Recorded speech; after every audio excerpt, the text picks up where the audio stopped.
사랑하는 성도님 여러분, 새해부터 우리 교회는 최고의 하나님께 최선의 예배를 드리는 예배하는 교회로 이렇게 세워져 가고 있음을 우리 하나님께 감사드립니다.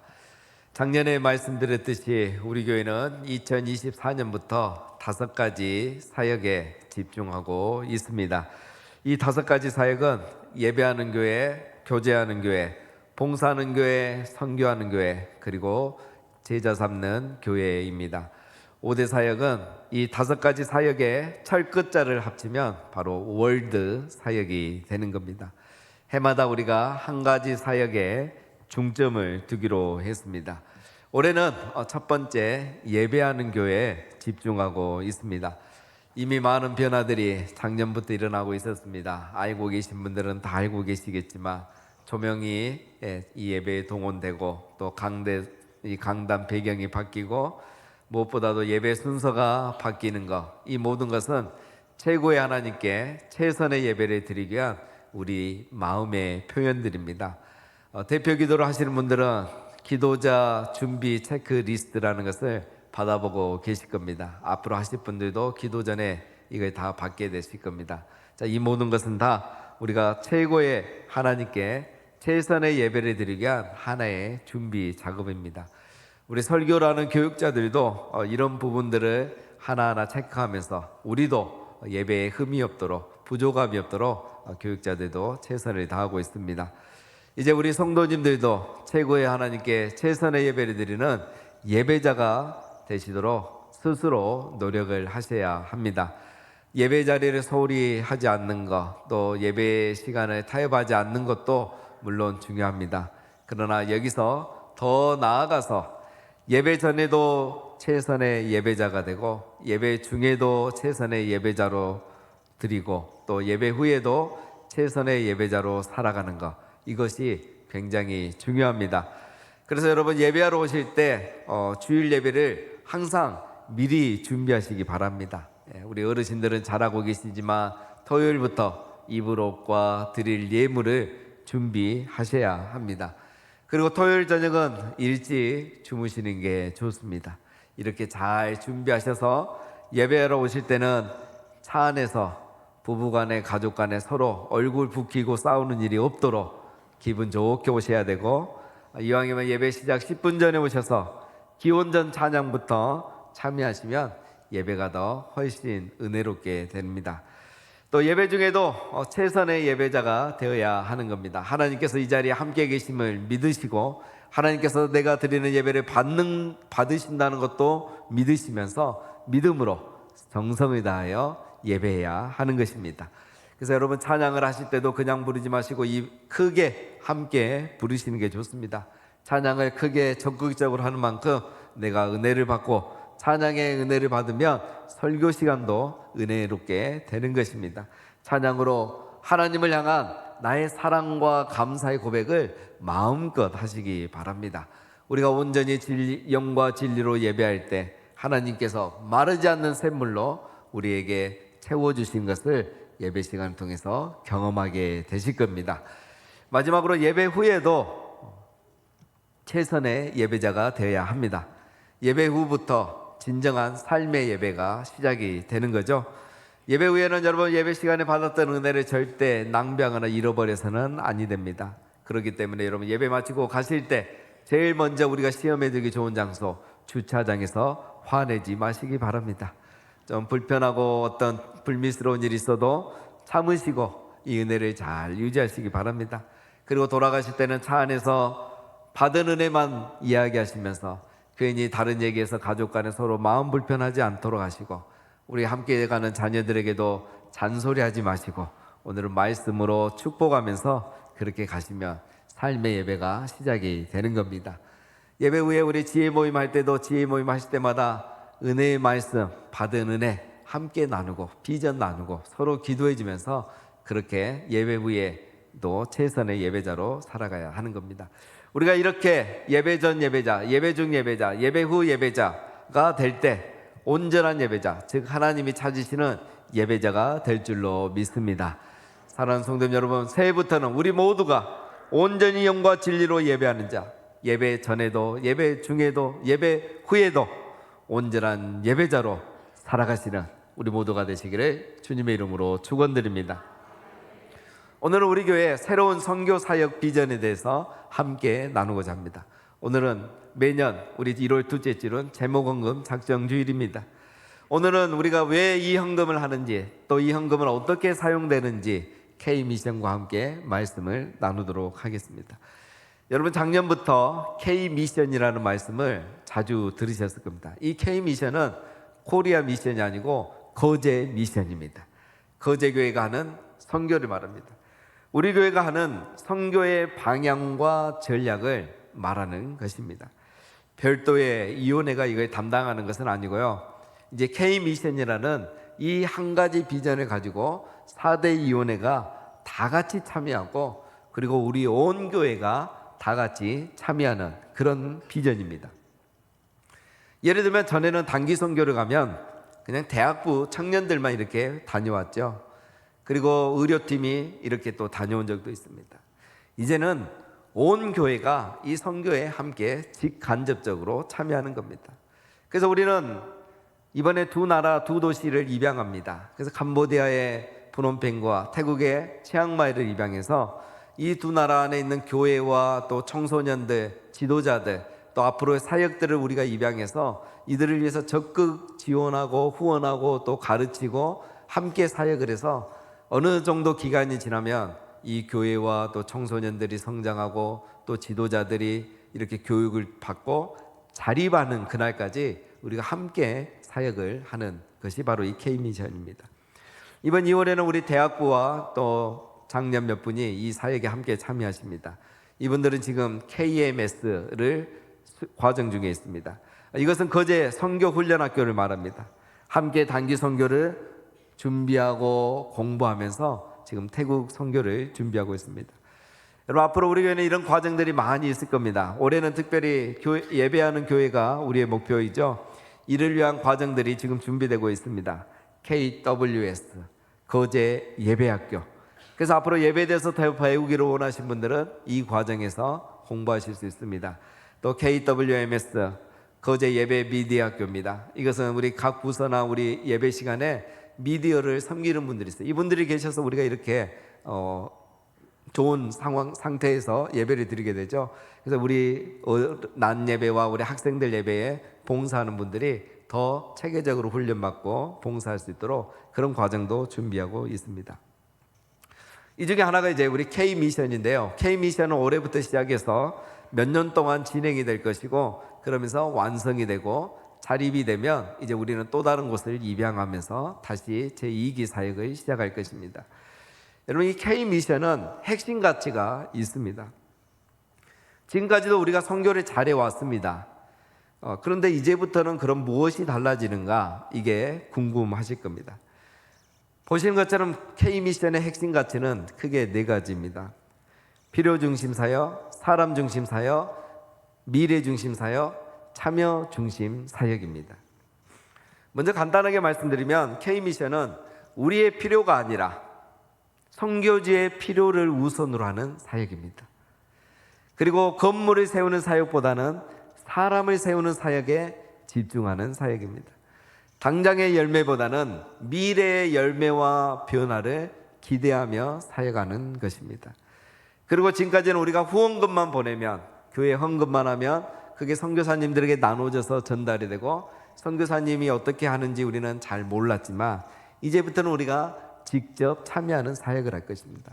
그래서 누구에게 이 헌금을 보내고 우리의 헌금을 통해서 누가 어떤 도움을 받고 어떤 준비를 하고 있는지, 그래서 이 사역이 어떻게 효과적으로 진행되고 있는지를 우리 성도님들이 아시게 될 겁니다. 그래서 그 사역자, 우리가 하는 모든 사역들이 다 자립이 될 때까지 우리가 함께 이 사역에 참여할 것입니다.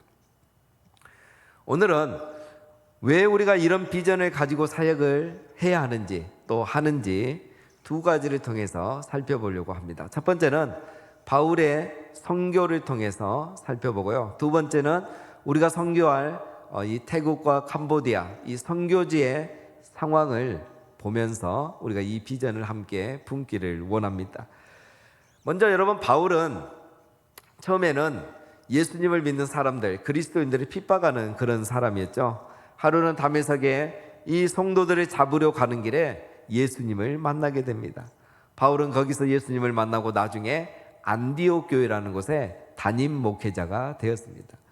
이 안디옥 교회가 굉장히 은혜가 충만한 교회였습니다. 그래서 금식하고 기도할 때에 하나님께서 바울과 바나바를 선교사로 파송하라고 했습니다.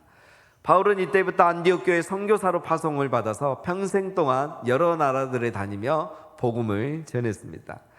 지금의 튀르키예를 시작으로 해서 발칸 반도를 넘어 저 이탈리아까지 복음을 전했던 사람이 바로 사도 바울입니다. 여러분, 바울이 이렇게 걸어서 다니던 길이가 약 8,000km이고요. 또 중간중간 배를 타고 항해했던 그 거리가 약 9,000km입니다. 평생 바울이 이렇게 17,000, 약 2만 km를 돌아다니면서 복음을 전했던 것입니다.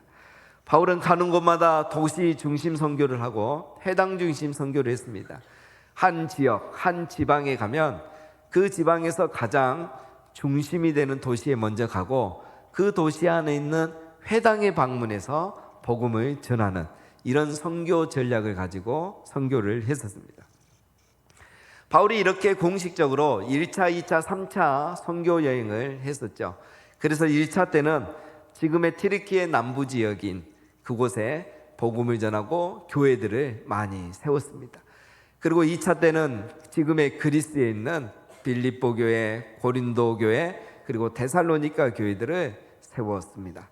그리고 3차 때는 이제 유럽과 아시아에 이미 세운 교회들을 재방문하면서 교회들을 돌아보는 사역을 했었습니다.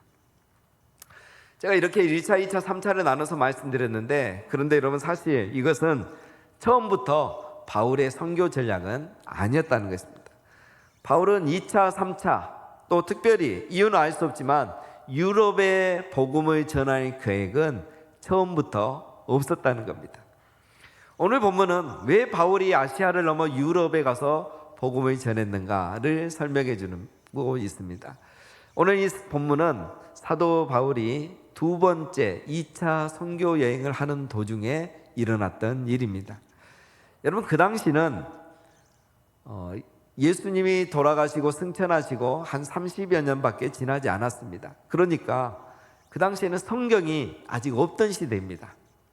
그리고 교회마다 목회자가 없는 시대입니다. 신학교가 없기 때문에. 그래서 바울이 교회를 개척해 놨지만 교회는 성경도 지도자도 없는 상태에서 유대인들의 박해와 로마 제국의 핍박을 견뎌내야 했던 것이죠. 뿐만 아니라 많은 이단들이 교회와 성도들을 미혹하고 위협하고 있었습니다. 오늘날도 여러분, 신천지들이 우리 교회에 이렇게 몰래 잔입해서 성도들을 미혹하고 있는데, 그때에도 이런 일은 많이 있었던 것입니다.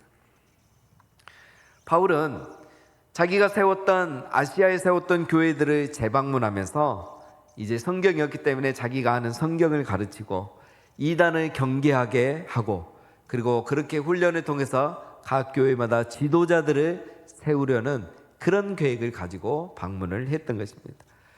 그런데 성령님이 이것을 허락하지 않으셨다는 거예요. 지금 바울은 어디에 있냐면 1차 선교여행 때 방문했던 더베와 루스드라 이 도시에 방문을 했었고, 이제 이곳에서 본격적으로 아시아에 순회하면서 복음을 전하려고 했습니다. 그런데 성령께서 이것을 허락하지 않으신 거예요. 6절 말씀해 보면 성령이 아시아에서 말씀을 전하지 못하게 하시거늘.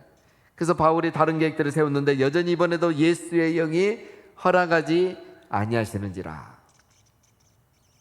성령님은 바울이 아시아로 다시 가서 복음을 전하는 것을 막으셨다는 거예요. 그것도 오늘 말씀해 보면 두 번이나 바울의 계획을 막았습니다. 지도를 보시면 여러분, 바울은 더베와 루스드라에서 아마도 저 서쪽에 있는 에베소라는 큰 도시에 가서 복음을 전할 그런 계획을 세웠던 것 같습니다. 그런데 성령께서 이걸 막으셨습니다. 그래서 바울은 이번에 다시 저 북쪽에 있는 부르기아와 갈라디아를 거쳐서 무시아를 통과해서 저 북쪽에 있는 비두니아에 가서 복음을 전하려고 했습니다. 그런데 이번에도 성령께서 허락하지 않으셨습니다. 어떻게 허락하지 않고 어떻게 막으셨는지 우리는 알 수 없지만 결과적으로는 바울이 그렇게 해서 못 갔다는 거예요. 그래서 바울이 이제 이런 모든 계획을 다 취소하고요, 저 북서쪽의 항구 도시인 드로아로 갔습니다. 여러분, 이 드로아는 우리가 그 트로이 전쟁으로 알고 있는 곳이 바로 이곳입니다. 이 드로아에 갔을 때 바울은 저녁에 환상을 하나 보게 됩니다. 그 환상은 마게도냐 사람이 바울에게 나타나서 마게도냐로 건너와서 우리를 도와달라라는 그런 환상이었습니다. 마게도냐는 여러분 저 북서쪽에 보면 그리스 북부 지역이죠. 그러니까 마게도냐는 지방의 이름입니다. 지역의 이름. 이 마게도냐는 저 북서쪽에 있죠. 그러면 여기는 아시아가 아니고 바로 유럽이라는 겁니다. 이 마게도냐 사람이 마게도냐로 건너와서 우리를 도우라라는 이 환상을 보고 바울이 계획을 변경하고 아시아의 선교 전략을 포기하고 배를 타고 유럽으로 건너간 것입니다. 그래서 이 유럽에 가서 첫 번째 세운 유럽 첫 번째 교회가 바로 빌립보 교회인 것입니다. 이 빌립보 교회를 시작으로 해서 복음은 서쪽으로 계속 전해져서 발칸반도를 넘어 이탈리아로 가고, 그리고 그 복음은 다시 아메리카 대륙으로 오고 이어서 우리나라에까지 복음이 전해진 것입니다. 여러분, 바울은 자기의 좋은 계획이 있었지만 성령님이 이끄신 대로 그는 계획을 수정을 했던 것입니다. 왜냐하면 성령님이 바로 선교의 주체이시기 때문인 겁니다. 그래서 바울은 이 성령의 인도하심에 따라 자기의 필요보다는 자기를 필요로 하는 마게도냐로, 자기의 계획보다는 자기를 오라고 하는 유럽의 마게도냐에게로, 그리고 현재의 아시아 교회보다는 미래의 유럽 교회를 위하여서 선교 계획을 전략을 수정하고 변경을 했던 것입니다. 바울은 바로 성령이 이끄시는 새로운 패러다임의 선교를 시작했던 것입니다. 그 결과가 여러분 어떻게 됐습니까? 아시아뿐만 아니라 유럽에까지 교회가 세워진 겁니다. 재방문한 것보다 새로운 곳을 방문하니까 더 많은 교회들이 세워졌고 유럽에도 세워진 겁니다. 더 많은 교회들이 세워졌기 때문에 각 교회에 보내는 서신서들을 더 기록하게 되었고, 그래서 오늘 우리는 더 많은 성경을 가질 수 있게 된 것입니다. 그리고 더 많은 사람들이 구원에 이르게 된 것이죠. 사랑하는 성도님 여러분, 우리 교회가 하려는 선교 사역이 바로 이것입니다. K미션이 진양하는 사역이 바로 이것입니다. 우리는 특별히 태국의 치앙마이와 캄보디아의 푸놈펜에서 이런 사역들을 진행하려고 하고 있습니다. 먼저 태국에는 우리 교회가 오랫동안 후원하고 협력해온 고선재 선교사님이 계십니다. 우리 선교사님은 정말 탁월하신 분이십니다. 이런 사역을 오래 전부터 벌써 내다보고 이미 이런 사역을 진행하고 계셨습니다. 우리 선교사님은 산족 선교를 위주로 하시는데요, 여러분, 말이 산족 선교지 산족을 복음화하고 그 사람들의 삶을 또 변화시키는 것은 정말 힘든 일입니다. 그래서 우리 선교사님이 밤뽕 소수부족 청소년 비전 공동체를 세우신 겁니다. 산족의 아이들이 보면 대부분 집에서 방치돼서 큽니다. 그리고 학교에 가도 부족어만 가지고 사용하니까 태국 공식어, 태국어를 배우지를 못하는 거예요. 그러니까 이 아이들이 학교를 졸업해도 사회에 나갈 수도 없고 취업도 안 되고 나가도 적응을 못하는 거예요. 그래서 삶의 악순환이 계속 되는 거죠.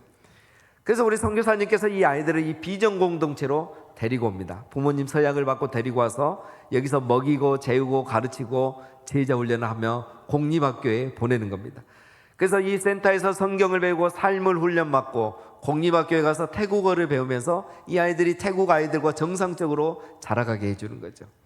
그래서 이 과정을 잘 마친 우수한 학생들은 또 대도시의 대학으로 보내서 거기서 공부하고 졸업해서 취업을 해서 먹고 살고 자립을 하면서 태국 안에서 빛과 소금의 그리스도인으로 살아가게 하고, 이 아이들이 자라서 자기의 산족과 또 태국을 변화시킬 수 있도록 그런 사역을 이미 우리 선교사님이 하고 계십니다. 이 사진을 보시면 이건 선교센터입니다. 산족 학생들이, 어린이들이, 청소년들이 여기 와서 기숙생활을 합니다. 여기서 예배도 드리고 훈련도 받고 공부도 합니다. 여기서 이제 차를 타고 3시간을 가면 산족교회인 농키우 교회가 있습니다. 이 사진은 구교의 예배당입니다. 오래전에 선교여행 이곳에 가셨던 분들 우리 교회에서 몇 번 갔는데 여기서 아마 숙박을 하셨을 겁니다. 그리고 이 사진은 새 예배당 사진입니다. 우리 선교사님께서 선교훈련을 너무 잘하셔서 교회가 성장하고 부흥했어요. 그래서 이렇게 또 새 예배당을 짓게 된 것입니다. 몇 달 전에 이 태국교회 사역자들, 현지 사역자들이 여러분 우리 교회를 방문했고 우리 교회 금요기도회를 함께 참여했습니다. 사진에 보면은 이 가운데 계시는 분이 남이 전도사님이시고 농키우교회 담임 전도사님이십니다. 오른쪽에 계시는 스콧 전도사님은 남이 전도사님의 아들이시고요. 다른 교회에서 지금 사역을 하고 계십니다. 교회를 개척하셨죠. 이 스콧 전도사님이 저번 금요기도에 오셔서 말씀을 전해 주시기도 했습니다. 여러분 이 남이 전도사님께서 사역을 아주 잘하십니다. 그래서 이 농키우 교회가 있는 마을에는 60%가 복음화가 됐다는 거야. 마을 사람들의 60%가 교회에 출석하고 있어요. 보통 다른 마을은 30% 미만이라는 거예요. 근데 여기는 우리 선교사님에게 제자 훈련을 잘 받아서 전도사님이 사역을 잘해서 이런 좋은 열매를 거두고 있는 겁니다. 이번에 우리 K미션 단기 선교 여행팀이 이곳에 가면 이 어린이 사역과 또 청소년 비전 사역을 함께 할 것입니다. 두 번째는 캄보디아 프놈펜 사역입니다. 여러분 캄보디아는 잘 아시는 것처럼 역사적으로 정말 큰 아픔이 있는 나라입니다. 그런데 지금은 무엇보다도 교육 현실을 보면 정말 눈물이 날 정도입니다. 여러분 교육이 살아야 미래 세대가 살고 나라가 살 수 있고, 그런데 이 나라는 교육 현실이 너무 안타깝다는 겁니다. 교실이 부족해서 모든 학교가 오전반과 오후반 2부제를 하고 있습니다. 하루 4교시를 하는 거죠. 근데 이게 초등학교만 그런 게 아니라 중학교, 고등학교도 그렇게 하고 대학교도 이렇게 하고 있다는 거예요. 제대로 공부가 되겠습니까, 여러분? 2부제도 문제지만 교실은 없고 학생들은 많고 환경이 너무 좋지 않은 겁니다. 그리고 학교마다 스님이 있고 절이 있고 교육 내용에는 다 불교 철학이 담겨져 있어요. 그리고 학생들은 이 4교시 수업을 마치면 아이들은 구걸하러 나가고 청소년들은 일자리를 찾아 나간다고 합니다. 이곳의 모든 학교들은 학년을 진급할 때마다 진급시험을 치는데요. 이 진급시험은 학교 선생님들이 하교 후에 운영하는 학원에서 가르치는 내용만 진급시험에 출제가 된다는 거예요. 그래서 여러분 가난한 학생들이 학원을 다니지 못하니까 평생 진급하지 못하고 학년을 올라가지 못하는 거예요. 여기에는 우리 교회 출신인 노진태 선교사님이 사역을 하고 계십니다. 선생님, 이 선교사님이 이런 안타까운 교육 현장을 보면서 세운 것이 바로 은혜 기도 학교입니다. 이곳에서는 유치원부터 초등학교 6학년까지 아침반, 오후반 없이 하루 종일 아이들에게 가르치고 훈련하고 또 돌봐주는 그런 학교입니다. 저렴하게 공부할 수 있고요. 오후까지 공부하고 또 활동을 하고 하니까 부모님들이 너무 좋아한다는 거예요. 또 공립학교에서는 초등학교를 졸업해도 이 글을 쓰지를 못하는데, 읽지도 못하는데 이 학교에 나오는 1학년만 졸업 안 해도 글을 읽고 쓸 줄 안다는 거예요. 그래서 이 학교에 보내는 것을 부모님들이 굉장히 좋아하고 또 정부에서도 이 학교를 지지하고 인정해주고 이렇게 지원해주고 있다는 것입니다. 여러분 우리 선교사님께서 하루는 이런 일이 있었다고 얘기하셨습니다. 하루는 한 어머니가 학교에 찾아와서 선교사님에게 돈을 달라는 겁니다. 이 어머니는 마약을 하는 어머니입니다. 평상시 아이가 구걸해 온 돈으로 그걸로 마약을 사서 하루 종일 마약을 먹는 그런 중독자였습니다. 그래서 선교사님이 왜 내가 당신에게 돈을 줘야 되냐고 물으니까 이 어머니 말씀이, 당신이 내 아이를 학교에 데려가서 공부시킨 바람에 이 아이가 국어를 못하기 때문에 대신 그 돈을 나에게 달라는 겁니다. 여러분, 이것이 지금 현실입니다. 현실이 이렇다 보니까 우리 선교사님이 바로 은혜 기독학교를 세우셔서 아이들을 돌보고 계시는 겁니다. 사진을 보시면 여러분, 이 아이들이 이렇게 쾌적한 환경에서 하루 종일 공부를 한다는 거. 공립학교에 가면 부글부글 북적북적 너무 많은데 이렇게 소수의 학생들이 쾌적한 공간에서 공부를 하고, 부모님들이 점심때 되면 도시락을 싸다 주면 그걸 먹고 또 오후 활동을 하는 이런 좋은 학교를 운영하고 있습니다. 이 사진은 또 고학년 수업 시간입니다. 뒤에 서 있는 학생은 수업 시간에 떠들다가 벌 받고 있는 모습입니다. 어느 나라나 다 똑같습니다. 사모님께서 학교 원장이신데, 교장이신데 정말 수고가 많습니다. 여러분, 이 학교의 교사는 다른 학교 교사와는 다르죠. 다른 학교는 그냥 교직 이수하고 자격증 따서 가르치면 됩니다. 그리고 수입이 작으니까 방과 후 학원을 운영해서 또 수입을 얻습니다. 그러나 이곳에 있는 교사들은 그렇지 않습니다. 이곳의 교사는 또 하나의 선교사 같은 분들입니다. 그래서 아이들을 사랑으로 돌보고 또 그 아이들에게 기독교 세계관을 가르치는 그런 교사입니다. 그래서 이런 교사들은 사모님에게 특별히 제자 훈련을 받고 또 퇴근 이후에도 남아서 이 교과서로, 동일한 국정 교과서로 어떻게 기독교 세계관을 가르쳐야 되는지를 또 저녁 늦게까지 교육을 받습니다. 이렇게 수고하는 선생님들이 이곳의 선생님들인데, 문제는 재정이 어렵다 보니까 담임 교사가 학생도 가르치고 행정도 하고 또 저녁에는 남아서 제자 훈련도 받아야 되고 또 기독교 세계관 공부도 해야 되고 또 다음 중등 과정을 위해서 또 대학원 공부를 해야 되고, 그래서 밤을 새면서 공부하며 가르치고 있는 것이 바로 이곳 은혜 기독학교 우리 교사들이라고 합니다. 그래서 우리는 앞으로 초등교사를 더 고용해서 효과적인 교육을 할 수 있도록 우리 교회가 지원할 것이고, 중등 고등학교도 정부에서 개설하라고 하는데 교사가 없어서 못하고 있습니다. 그래서 중등 교사도 공부하고 이렇게 교원 자격을 얻어서 할 수 있도록 우리 교회가 지원할 계획입니다. 뿐만 아니라 이번에 현지 사역자들을 만나게 됐습니다. 왼쪽에 계시는 분이 바로 현지 사역자였습니다. 이 목사님이 저희를 만났는데 만나자마자 말을 못하시고 막 우시는 거예요. 그러면서 하신 말씀이 우리 현지 사역자들이 사역에만 집중할 수 있도록 도와주시면 감사하겠다는 겁니다. 앞에서 말씀드린 그런 교육 환경 때문에 현지 교회 사모님들은 돈을 벌어야 이 아이들을 학원에 보내고 진급을 시킬 수 있는 거예요. 그리고 목사님들은, 목회자들은 일을 해야만 먹고 살 수 있기 때문에 사례가 없으니까, 교회가 너무 약하니까, 그래서 풀타임 사역을 제대로 못한다는 거예요. 그래서 이 목사님 말씀이 우리 어려운 교회의 사모님들이 유아 전공 교육을 2년만 받으면 유치원, 어린이집을 할 수 있기 때문에 2년간 공부할 수 있도록만 도와주면 열심히 공부해서 우리가 교회마다 유치원을 개설해서 어린이집을 세워서 그렇게 해서 생계도 해결하고 어린이들 통해서 전도도 할 수 있어서 그렇게 전도해서 교회를 부흥시키고 싶다는 겁니다. 그런데 한국 교회가 교회당 지어달라고 하면 잘 지어지고 많이 도와주는데 이런 일에는 아무도 관심이 없었다는 거예요.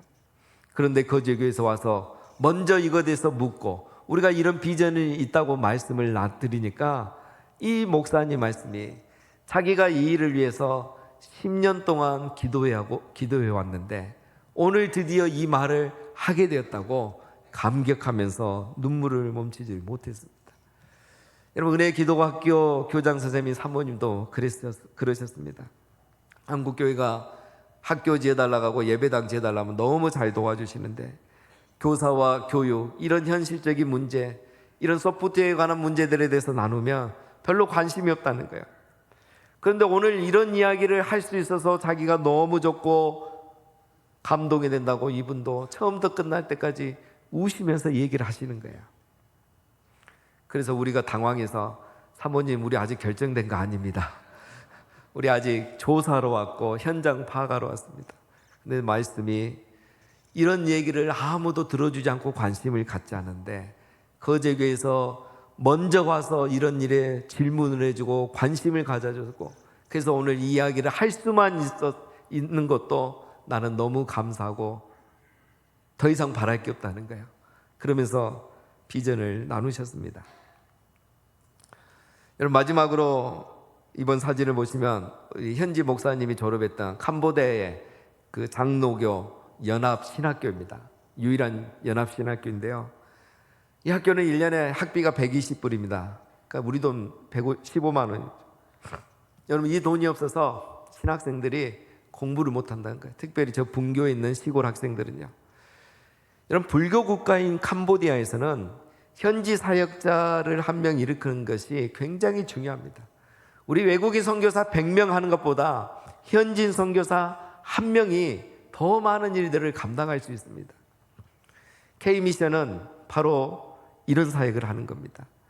여기에서 신학생들을 발굴해서 우리가 장학금을 줘서 공부하게 할 겁니다. 그래서 졸업해서 교회를 개척하고 사역할 수 있게 해줄 겁니다. 우리 K미션은 앞으로 이런 사역들을 해 나갈 겁니다. 여러분이 드리는 4대 이원의 헌금이 일부가 이렇게 사용이 될 것입니다. 농기후 교회 남이 전도사님 마음껏 사역하시도록 우리가 후원할 것이고, 이 청소년 비전 공동체 우리 학생들이 대학에 가서 열심히 공부해서 우수한 성적으로 졸업하고 사회에 진출할 수 있도록 우리가 학비와 생활비를 지원해 줄 것입니다. 그래서 그들이 자립해서 사회에서 빛과 소금의 그리스도인으로 살아갈 수 있게 줄 것입니다. 은혜 기도학교의 교사 양성 과정을 지원할 것이고, 현지 교회들이 효과적인 사역을 할 수 있도록, 또 현지에 많은 신학생들이 배출될 수 있도록, 그래서 그들을 통해서 이 나라가 변화되고 교육 현장이 바뀔 수 있도록, 그것이 바로 교회로부터, 복음으로부터 시작될 수 있도록 우리는 이 사역에 적극 참여할 것입니다. 사랑하는 성도님 여러분, 우리가 4대 제목 작정 헌금으로도 이것을 참여하실 수 있고, 또 앞으로 단기 선교팀을 통하여서도 참여하실 수 있습니다. 그래서 앞으로는 대학생들만 가는 게 아니라 우리 온 성도님들도 참여하실 수 있습니다. 이번에는 우리 신청 제한을 두지 않았더니 우리 대학생들이 다 신청해 버린 거예요. 그래서 비행기 좌석도 한계가 있고 그곳 현지 이동 수단도 한계가 있기 때문에 우리 어른들이 몇 분 못 갑니다. 내년에 갈 때는 제한해서 우리 어른들도 많이 참여하게 할 겁니다.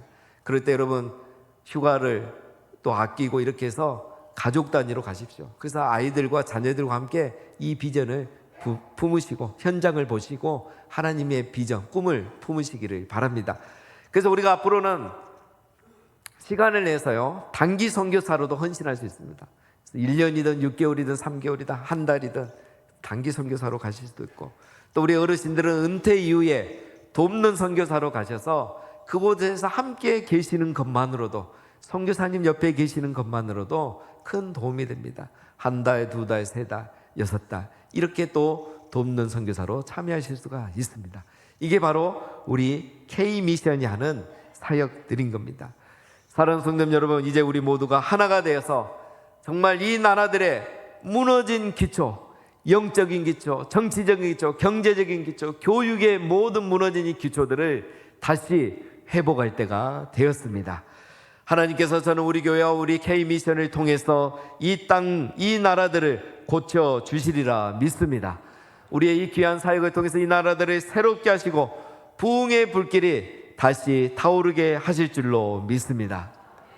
오늘날도 동일하게 말합니다. 건너와서 우리를 도우라. 마게도냐 사람이 바울을 향해서 건너와서 우리를 도우라고 했던 것처럼 오늘 이 나라의 많은 사람들이 우리를 향해서 건너와서 도와달라고 외치고 있습니다. 사랑하는 성도님 여러분, 이 음성을 기억하시고 또 하나님 우리 교회에 주신 이 비전을 마음에 품으시고 이 K미션 사역에 적극 동참하셔서 정말 하나님 나라가 이 땅에 임하는 일에 우리 모두가 귀하게 쓰임받기를 주님의 이름으로 축원드립니다.